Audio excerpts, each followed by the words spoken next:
Andy, thank you for joining us this evening after a 4-2 win against Braintree in town tonight. I'm surprised that you're not out of breath after that one, especially the first half. What are your thoughts on the game? I think overall delighted to get 3 points. Always going to be tough. They're on a good run themselves. Although we was winning at half time, I was disappointed with certain elements. I thought we was better second half, a lot more solid, and perhaps could have scored more than the 1 goal we did. But overall, this time of the season, hot day. I thought the lads give everything, and I'm really pleased to get the win.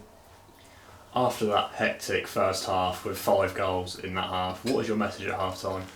Well, the remit, we've done enough. We always do our research on the opposition, and we knew they were very good in transition. We knew they broke really quickly. We also knew they were vulnerable, so we took the stage they were vulnerable defensively at times if we could be good, which we were. But obviously the other side of it defensively, we were nowhere near good enough, and I think it could easily have been 5-5 at half time, which is not us. So it was about addressing that, I guess, at half time and being harder to play through, tracking runners better, winning more first and second balls, and limited the chances they had and opportunities to get into our box, which I thought we did a lot better second half. Today is the second time that we've scored 4 goals in a league fixture this season. Something cool in my opinion is that all 4 attackers scored today who started the game. A confidence boost for them, but also a confidence boost for you and the management team. Yeah, I mean, we were good going forward. I thought we looked a threat all the time, and it's nice they all got goals. And like I said, when you've got someone like Danny Waldron, who's excellent, I couldn't even get on because there was no need for him today for the reasons you've just mentioned. It says the top formers have been doing really well, so that's good. Like I said, if you score 4 goals at home, more times than not, you're gonna get something out of the game. But like I said, you sometimes when you're very attacking, you play well. You don't always do both ends of the pitch, and we perhaps didn't defend as well as we'd like to. But like I said, it's just which way you want to go. You can try and grind it out or be a bit more expansive, and I thought we were today, and ultimately we've come out with 3 points. Just zooming in on 3 of those, Jordan Ponticelli, Beck Rayner, scoring an assist for each other, and also Dan Creaney, who did score another but it was ruled out. What has the key been recently to all of the goals that we've scored?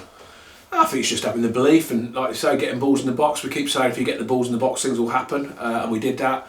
Bex gives you loads of energy.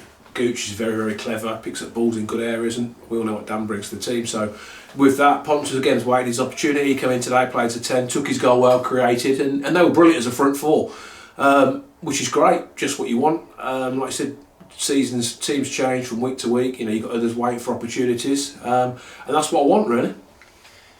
You said how the team's changed week in, week out, but it's good to see that the never die attitude is still there with, at the end of the game, 3-2, Ben Crompton heading the ball off the line and then going back up the other end for Dan Creaney to score. What does it mean to you to have that attitude in the team for the whole season? Yeah, we talked about that. They're in it together. Ben, I left him out today, and I said, part of his development is dealing with things that happen.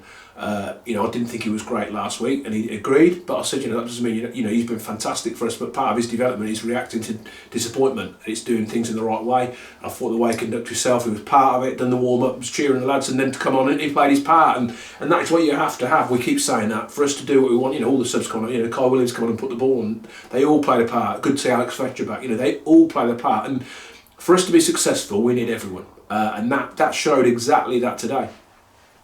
It was good to see Alex Fletcher back at the Lamb today, also getting minutes. One player who didn't get minutes though was Charlie Edge, but it was good to have him from the academy into the first team squad today. Yeah, I think it's good because he's earned the right. He's signed on forms. We've got people missing and unavailability. But it's nice to look down and see like that. It also gives shows there's a pathway for these youngsters that there is a pathway at Tamworth, and if you do well, there's opportunities there to be had. And I think he'll have relished it being in the change room and being involved in it all today. And it's good for experience for him and good for the club in general. A negative from today, Cockrell Mollett went down injured and he looked to be in some distress at the time. Do you have any initial thoughts on what he's done?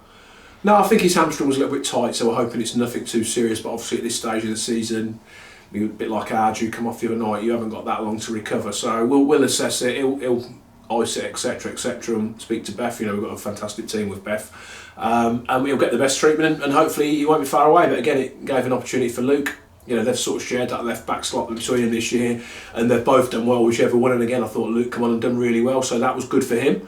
And like I said, that's how it has to be. 4 games left in the National League, 2 home games, 2 away games. We head into the Easter weekend, first of all being Derby Day, Solihull Moors. What's your thoughts on that game?